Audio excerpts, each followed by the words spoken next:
A Vision of the Plagues by A.C. Villa, 1881, was recorded by A.C. Villa around 1881-82 and published in 1884. The present time seemed to be more than unusually prolific in prophetic dreams among the Latter-day Saints. In nearly every settlement of the people had been warned of events soon to occur, and visions of the future glory of the kingdom of God upon the earth have passed like a panorama before many who love the God and obey his commandments. Some 2 or 3 years ago, I had retired for the night, when suddenly a glorious messenger appeared at my bedside and awoke me from my slumber. The light of his presence filled the room, so that the objects were discerned and clearly as it's noonday. He handed me a book, saying, "Look and see what is coming to pass." I took the book in my hands, and sitting up in bed, examined it carefully and read its contents. In size, the book was about 7 by 10 inches, opening like a copybook and bound in beautiful covers.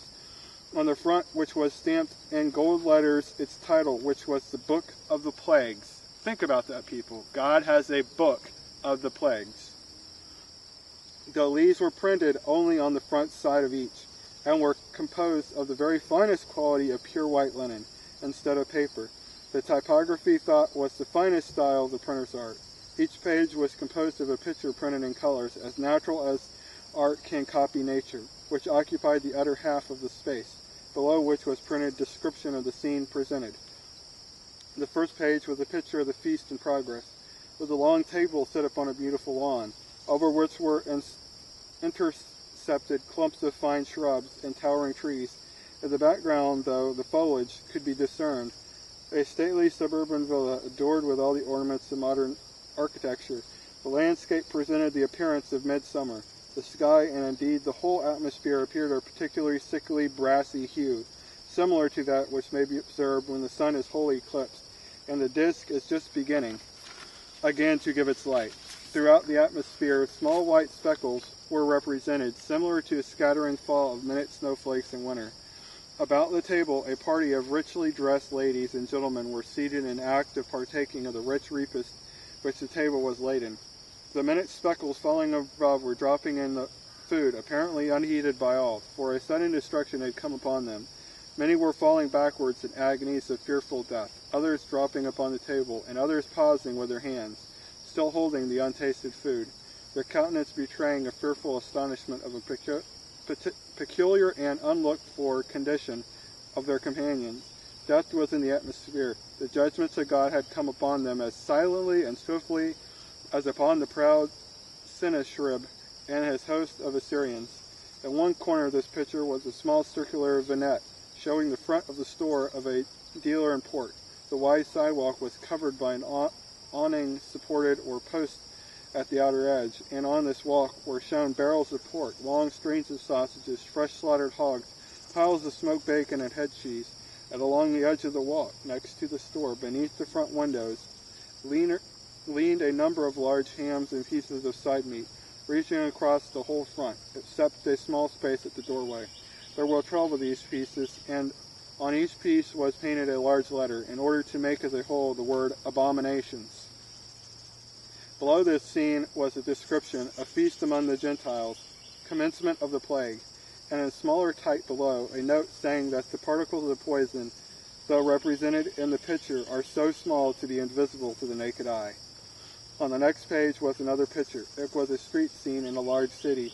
In the foreground were the residence of wealthy city merchants. The character of the buildings gradually changed. Along the view in the distance were shown the great buildings of trade and commerce in the heart of a large metropolis. On the sidewalks throughout the long vista, the busy, throbbing, rushing crowd had been cut down like grass before the mower. Again, it was a midsummer scene. The same atoms of poison were falling throughout the air, but the work was done. The same sickly, brazen atmosphere that seemed thick with foul odors laid upon the earth, in which no breeze stirred a leaf of the foliage. Upon the balconies of the richly decorated residences, across the thresholds of open doorways, along the walks and upon the crossings lay the men, women, and children, who a few days before were enjoyed all the pleasures of life. Further on, the dead were everywhere. Houses of businesses that had been thronged with customers stood with open doorways, frowning upon the streets covered with the dead. Across the thresholds of the banks lay the guardians of wealth, but no thieves were there to take the unchecked treasures within. The costly merchandise of 1,000 owners laid untouched upon the counters and shelves. In a noonday glare of the sickly sun, not a soul was shown alive. Not one had been left to bury the dead. All had been stricken or had fled from the death-dealing plague of the doomed city. Along midway upon the street, a hungry drove of the horrible, ugly slaughterhouse hogs, which may be seen in the pens attached to filthy slaughtering places in the outskirts of many cities, was tearing and devouring the dead and feasting upon the bodies of rich and poor alike, with none to molest them. Below this picture was a description, progress of the plague among the Gentiles, a street scene in a large city. Nearly 50 of these pictures I carefully observed, wherein the fearful effects of this and other plagues were almost all vividly portrayed, as if it had actually seen them. The last scene in the book was a description of the plague as the first. A beautiful park-like grassy prairie was surrounded by elm and cottonwood trees, the area embraced being about 8 rods across. In the center of its enclosure was a large cone-shaped tent of bright purple color, about 30 feet in height by 20 in diameter at the base. Midway in height of this tent was the floor dividing the inside of the 2 stories. Near this tent was another, a round-wall tent, about 30 feet in diameter and nearly as high as the first. This was clean and white, leaving a space of about 100 yards from these central tents were hundreds of small rectangular wall tents in rows, reaching as far as the surrounding trees, each tent clean and white, and appearing to be of size suited to the wants of an ordinary family. Not a human being, an animal, bird, or vehicle was in sight.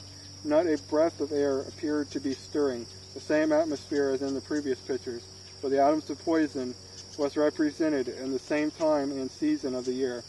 Below this picture was a description, a camp of the saints who have gathered together are living under the daily revelations of God, and are thus preserved from the plague. I understand from this that each family was in the tent during the hours of the day that the poison falls, and thus were preserved from breathing the deadly particles. Handing the book to the messenger, who all the time had remained by my side, he vanished from my view, and suddenly he had appeared. I awoke my wife, who was soundly sleeping, and commenced to relate to her what I had just beheld. After telling her the description of the 2 pictures to her the beginning of the book, and commencing on the third picture and all the up to the last was suddenly taken from my memory, so that I have never been able to recall them. But still, I remember that they were scenes about the plagues and judgments. Next film coming up.